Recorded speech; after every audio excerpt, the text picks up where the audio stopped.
तो खबर उत्तर प्रदेश के श्रावस्ती जनपद से है। गरीबों को उनका हक मिले, लोगों को काम मिले, ज़िले से बेरोजगारी ख़त्म हो, गरीब जनों के लिए चलाई जा रही सरकार की हर जन कल्याणकारी योजनाओं का लाभ हर पात्र व्यक्ति तक पहुंच सके, सद्भावना सेवा संस्था का एकमात्र यही लक्ष्य है।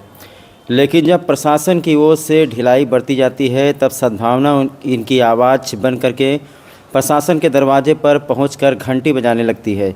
इसी क्रम में आज प्रशासन को जगाने के लिए, उनके वादों को याद दिलाने के लिए सद्भावना भजन गाते हुए मल्लीपुर तहसील पहुंची, जहां पर उप जिलाधिकारी के दरवाजे पर पहुंचकर भजन करने लगी। करीब 10 मिनट के अंदर जब उप जिलाधिकारी मल्लीपुर तहसील पहुंचे तो सद्भावना सेवा संस्था के अध्यक्ष योगेंद्र मणि त्रिपाठी व संरक्षक सुमेश मिश्रा व अन्य साथियों ने इस तरह से गरीबों का दर्द बयान किया। आइए हम आपको सुनवाते हैं। उप जिलाधिकारी के समक्ष पहुंच करके मंडलायुक्त देवी पाटन मंडल को एक 7 सूत्रीय ज्ञापन सद्भावना सेवा संस्था के द्वारा सौंपा गया है। आइए हम आपको ज्ञापन पढ़कर सुनाते हैं। सद्भावना सेवा संस्था के अध्यक्ष, संरक्षक व तमाम लोगों ने देवी पाटन मंडल आयुक्त से कहा है कि आप में शासन की सारी शक्तियाँ निहित हैं। श्रावस्ती जनपद के उस समाज वर्ग के संदर्भ में आपका सादर ध्यानाकर्षण करना है जो गरीबी रेखा से नीचे जीवन यापन करता है। पहली मांग जो सद्भावना ने उठाई है कि जनपद में नट समाज की 12 जातियों में वयस्क जनों की संख्या लगभग 20,000 के ऊपर है। बेघर को आवास, भूमिहीनों को आवास बनाने हेतु पट्टा, इनकी मरीन बस्तियों में स्वच्छ पेयजल, शौचालय आदि की समस्याओं को लेकर के 1000 नट नटिन ने जिलाधिकारी श्रावस्ती के कार्यालय पर प्रदर्शन किया, ज्ञापन पत्रक सौंपे, जिस पर स्वयं जिलाधीश समाज के इस सबसे उपेक्षित वर्ग के मध्य आए। समय दिया उन्होंने, उनकी पीड़ाओं से रूबरू हुई और सक्षम को प्रभावी कदम उठाने के आदेश दिए। संबंधित अधिकारी ने अपने नीचे के और उसने सबसे अंतिम ग्राम पंचायत अधिकारी को मार्क कर दिया। परिणाम ये हुआ कि ढाक के वही 3 पात। जिले के मुखिया का 23 जनवरी 2023 को ट्रांसफ़र हुआ। 1 वर्ष 6 माह बीत जाने के पश्चात भी क्रियान्वित नहीं हो सका। जनता का अपने प्रशासन पर अटूट विश्वास होता है। इस विश्वास की रक्षा कराई जाए और जिलाधिकारी श्रावस्ती के आदेश की संलग्न चित्र प्रति के क्रम में जिम्मेदारों के दायित्वों की पड़ताल कराते हुए आदेश का क्रियान्वयन करवाकर इस बड़ी आबादी को मानव होने का बोध करवाने की अनुग्रह कृपा करें। दूसरी मांग है सद्भावना की तरफ से कि वर्ष 2013-14 में NRLM उत्तर प्रदेश में लॉन्च हुआ।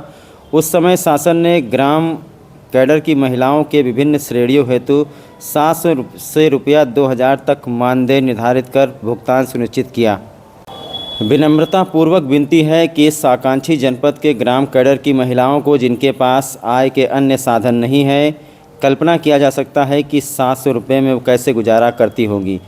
इसीलिए यहाँ ऐसे वर्ग के बच्चों की स्कूलिंग नहीं हो पाती। कुपोषण में ये वर्ग अव्वल है, बाल श्रमिकों का जखीरा है। अतः इस वर्ग के मानदेय बढ़ाए जाने हेतु शासन से कहने की कृपा की जाए। तीसरी जो मांग है, शासन ने मजदूरों के पंजीयन को जब से ऑनलाइन करा दिया है, तब से 90% गैर श्रमिक अपने रजिस्ट्रेशन कराकर श्रम विभाग के फ़ायदों का अपहरण कर रहे हैं। सक्षम समाज द्वारा श्रमिक हितों के लाभों का ये भारी घोटाला है। ऐसे में कार्यस्थल पर रजिस्ट्रेशन, लेबर अड्डों पर रजिस्ट्रेशन जैसे माध्यमों को विकसित कर पंचायत भवनों में 10 दिन की बायोमेट्रिक का रिकॉर्ड बनाने के ही रजिस्ट्रेशन कराने के शासन से मार्ग प्रशस्त कराने की अनुग्रह कराई जाए। श्रमिक सुविधाएं सब कुलीनों के हाथ में जा रही हैं। श्रमिक विद्या योजना में वास्तविक श्रमिक परिवार के बच्चे चयनित नहीं हो रहे हैं। 100 श्रमिक बच्चों को यहां 1000 रुपया प्रतिमाह मिलने की व्यवस्था है। इस हेतु भी स्पष्ट गाइडलाइन प्रदान किया जाए। श्रमिक समाज को उपकृत करने की अनुकंपा करें। चौथी जो मांग है, थारू समाज हस्त निर्मित कलाकृतियों का धनी है। थारू लहंगा हो या मूंज की डालियाँ जैसी चीज़ों को निर्मित करने में ये वर्ग हब हो सकता है, जिसे बिग बाज़ारों में बेचकर इनकी आर्थिक स्थिति को सुदृढ़ किया जा सकता है। थारू गांव के निकट इको टूरिज्म को डेवलप कर दिल्ली और बॉम्बे से आमंत्रित कर थारू क्षेत्र को धनिक क्षेत्र बना सकते हैं। इस हेतु आदरणीय के विशेष अनुकंपा की आवश्यकता है। पाँचवीं आपको बता दें कि वृक्षारोपण का दौर शुरू होने जा रहा है। किसी भी वर्ष के वृक्षारोपण के जीवित पौधों की समीक्षा कराई जाए तो रिपोर्ट संभवतः शून्य ही मिलेगा। इस वृक्षारोपण घोटाले को रोकने के बाबत ग्राम पंचायतों, कार्यदायी संस्थाओं, विभागों को पौधों को जीवित रखने के बाबत कोई सफल प्रोग्रामिंग मॉडल देने की अनुग्रह की जाए। मनरेगा से किसानों के खेतों पर वृक्षारोपण को प्राथमिकता देकर उनसे शपथ पत्र लेकर हर गांव में सैकड़ों सुरक्षित एवं जीवित पौध तैयार करवाकर स्वयं की स्मृतियों को श्रीमान सैकड़ों वर्ष तक जीवंत रख सकते हैं। एक और मांग रखी गई है सद्भावना की तरफ से कि जिले के ब्लॉक गिलौला में सकरेल क्षेत्र के नाम पर पड़ी सैकड़ों एकड़ ज़मीन को लावारिस छोड़ दिया जाता है। तमाम ज़मीन दबंगों के कब्जे में है। समय समय पर सद्भावना के पहल पर प्रशासन ने अब तक 6-7 बड़े बड़े तालाब बनवाए हैं जो निष्प्रयोज्य पड़े हैं। हमारी मांग है कि आदरणीय इसी भू क्षेत्र में मंडल के बृहद वृक्षारोपण का शुभारंभ हरिशंकरी पौधों को स्वयं के कर कमलों से रोपित कर ये अनुग्रह स्वीकार करें। 7वीं मांग है कि जिले में कौशल विकास हाथी का दांत बना हुआ है। प्लम्बर एवं इलेक्ट्रीशियन ट्रेड के प्रशिक्षण दे करके गांव-गांव के बेरोजगार युवाओं को मिले ये रोजगार के अवसर का मार्ग प्रशस्त कराया जाए। तो ये सारी चीज़ें सद्भावना सेवा संस्था ने आज उठाई हैं जो गरीबों के हक के लिए हैं। उसमें से कुछ जो पहले से आवाज़ उठाई गई थी, जो इसके पहले जिलाधिकारी थे उन्होंने आदेश भी कर दिया था कि ये काम होना चाहिए, लेकिन जिलाधिकारी के जाने के बाद प्रशासनिक अधिकारियों के द्वारा उस पर बिल्कुल ध्यान नहीं दिया गया।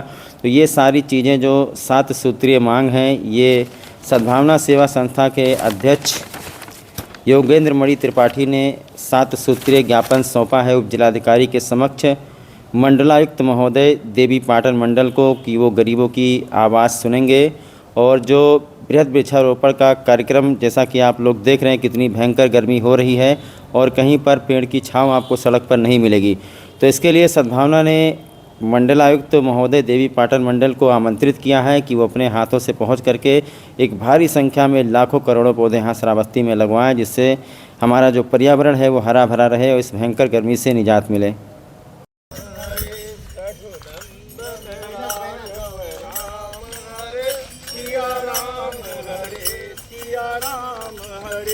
रघुनंदन राघव राम हरे सिया राम हरे सिया राम हरे रघुनंदन राघव हरे सिया राम हरे रघुनंदन राघव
ये हम लोगों की सामाजिक संस्था सद्भावना है और आज इस मुल्क के प्रधानमंत्री दिल्ली में शपथ ग्रहण कर रहे हैं और जो इस देश का सबसे पिछड़ा सबसे कमज़ोर ज़िला है श्रावस्ती, वहाँ की संस्था सद्भावना जो अपने एडमिनिस्ट्रेशन के इशूज़ को लेकर, शासन के इशूज़ को लेकर के जनता के बीच में जाती है।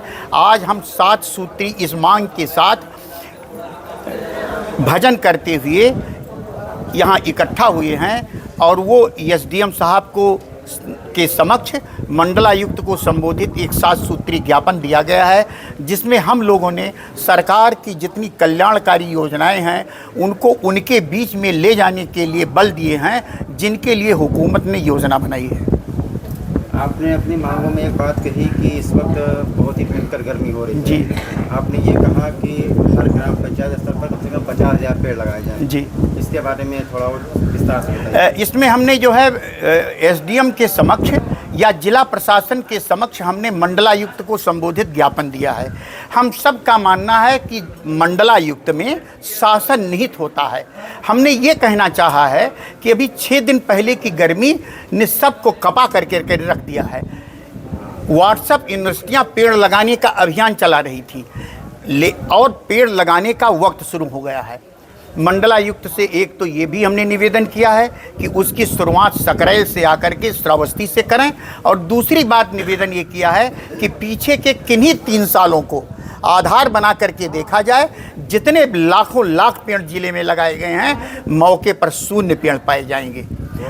इसलिए ये वृक्षारोपण का एक बहुत बड़ा घोटाला चल रहा है, जिस पर लगाम लगाई जाए और पौधे केवल उतने ही लगाए जाएं जिन्हें हम सुरक्षित कर सकें, जिन्हें हम जीवन दे सकें। और इस हेतु एक सुझाव दिया है कि मनरेगा के उस खंड को, उस क्लास को खोला जाए जनता के लिए, जहां प्राइवेट लैंड के ऊपर मनरेगा पहुंचती है और पेड़ लगा देती है, अपने खर्चे से लगाती है और रखवाली के लिए मनरेगा पैसा भी देती है।